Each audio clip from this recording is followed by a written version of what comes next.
Hey guys, got a quick question before we start this lesson. If H2O is water, what is H2O for? What do you think? Well, H2O is for drinking and bathing and swimming and washing, well, stuff like that. Anyways, so we're going to talk about lesson 5.2 right now, and this is about predicting the ionic charges. So predicting the ionic charges, and it's continuing with our lessons about the periodic table and using the periodic table to predict the ionic charges. So let's talk about this.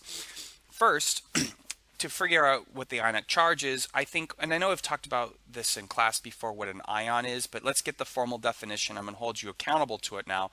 An ion is an atom that has lost or gained a group of electrons, or an electron or a group of electrons. So I've told you guys, we talked about before, that elements have the same amount of protons as they do electrons. So the protons, the atomic number matches the amount of electrons for elements. When we talk about ions, that's a situation where now we do not have the same amount of electrons as we do protons. We have either gained or lost one or more electrons. The first type of ion that we're going to talk about, you can either gain electrons or you can lose electrons. The first situation is when you lose electrons. When you lose electrons, the element is called a cation. A cation, and I know people look at this and they think it says cation, but it's a cation. We're talking about ions now. This is a cation.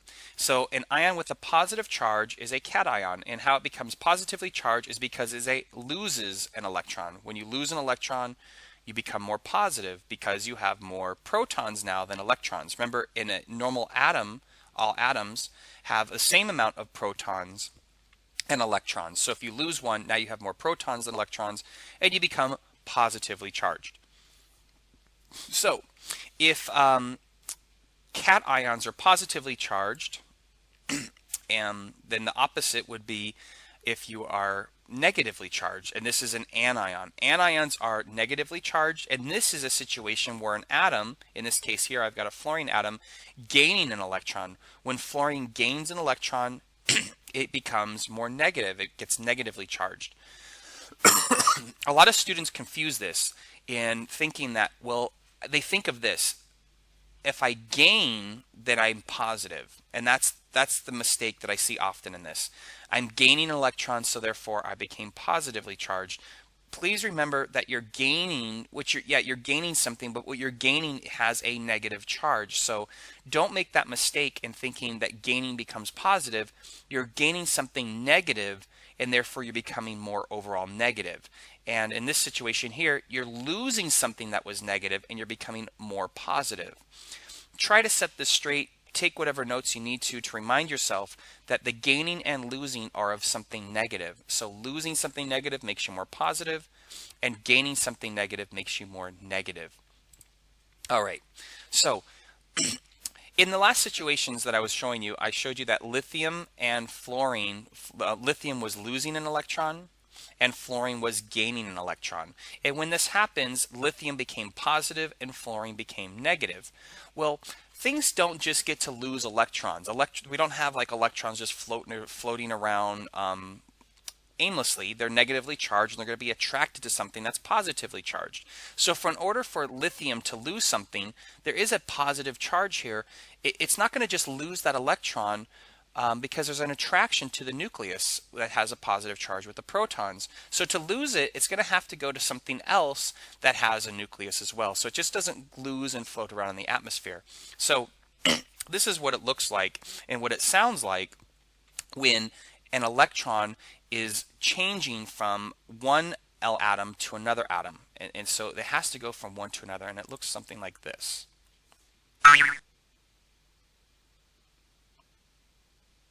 All right, maybe not quite like that. But the point is that an electron has to move from one thing to another in order for it to make a cation. And if lithium loses an electron to become a cation, it becomes an overall positive charge of 1 because now it's got 3 protons and only 2 electrons. Remember, lithium is element 3. So if it loses an electron, now it only has 2 electrons, but it still has the 3 protons, so therefore it's an overall charge of positive 1. In the meantime, lithium now gained an electron. Lithium used to have 9 protons and 9 electrons, but if it gains an electron, now it has 9 protons and 10 electrons. So it has an overall charge of negative. You cannot have a cation, that's this guy here, without an anion. Something has to have taken that electron. So when lithium and fluorine react together, they will make a lithium ion and a fluoride ion. One thing to note is that when a lithium atom turns into an ion, it's called this cation. Cations just are called the same thing that it was, just an ion. So look at this. Lithium atom becomes lithium ion. But fluorine atom doesn't become fluorine ion. Fluorine atom becomes fluoride ion. Anions, when they become charged, when you make an anion something negative, you take off the last syllable of the word and you add IDE. So fluorine becomes fluoride. What do you think chlorine would become? Hopefully you said chloride. Iodine would become iodide. Oxygen would become oxide. So you take off the end of the word and you put IDE. So fluorine gains 1 electron, it becomes negatively charged. So the next thing a lot of people are thinking right now is like, okay, so can you lose more than 1 electron? Can you gain more than 1 electron? And if you can, which you can, how do I know how many electrons are going to be given up by something and how many electrons are going to be accepted by something else? And I refer to this, or I think of this as that all the elements on the periodic table are undergoing a quest. Their goal in life, not that they have a life, but their goal is to gain a full set of valence electrons. So and that's the noble gas configuration. So their goal is to become a noble gas, to have a full set of valence electrons. So the noble gases are the most unreactive elements. They all have a complete set of valence electrons and will not offer or take electrons from any other elements. This is why they're unreactive, is because they have the configuration that is most energetically favorable. All of the other elements, besides the noble gases, would like to become noble gases. So they'll do whatever they need to reach this state. So they'll either lose electrons or gain electrons to gain a noble gas state. So let's look at this. This would be our lesson 4. If you look at topic 4, we talked about electron configuration. So if you don't know what this picture is, please go back and look and study our lesson topic 4 about electron configurations. But hopefully you've already done that and you know what we're talking about here. You recognize this slide that I have here. So the electron configuration for neon is 1s2, 2s2, 2p6. The 2p6 means that all the electrons are paired in full in this orbital here. So we have the full second shell completely filled. By the way, neon would just be 1s2. It's also a noble gas because this whole first shell is filled. Neon, the whole second shell is filled. All the noble gases are the first, second, third, fourth. The shells are completely filled. And this is the most stable electron configuration. So, if we look at just the first 3 periods, the first 3 shells on the periodic table, what's the easiest way for sodium to reach a noble state configuration? Would it be to gain or lose electrons? Well, sodium is right here. It ends with 3s1. Would it be easier for sodium to gain 1, 2, 3, 4, 5, 6, 7 electrons to get the state of argon? Or would it be easier for sodium to lose 1 electron and have the state of neon? Well, I think it's obvious, it's clear that it would be much easier for sodium to lose 1 electron to get to the state of neon. And so if it loses 1 electron, would that make it a cation or an anion? Think about it. If it loses an electron, will it be a cation or an anion? If I'm losing something negative, I'm becoming more positive. And cats are positive. It's real easy for people that like cats to remember this. Cats are positive. So this would make sodium a cation with a +1 charge because it just lost 1 electron. If it was magnesium, it would have to lose 2 electrons, and magnesium would have a +2 charge. So everybody in this row would be +1, and everybody in this row would become +2 because they lose 2. Let's go to the other side. What's the easiest way for chlorine to reach a noble state, to gain or lose electrons? Would it be easier for chlorine to lose 1, 2, 3, 4, 5, 6, 7 electrons to become neon's configuration, or would it be easier for chlorine to gain 1 electron to become argon's configuration? I think we know that it would be much easier to gain 1 than to lose 7. So chlorine is going to try to get over to here to the argon situation, and gaining 1 electron will make chlorine have a negative charge. So chlorine will become -1.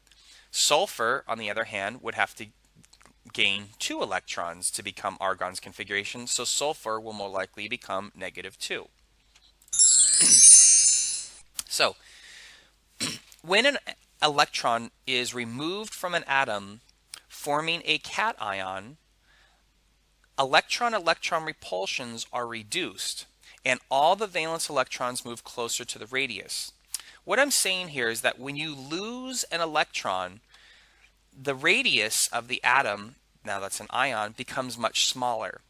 It becomes smaller for 2 reasons. One, if you think about this, with lithium, the outermost shell, let's do this.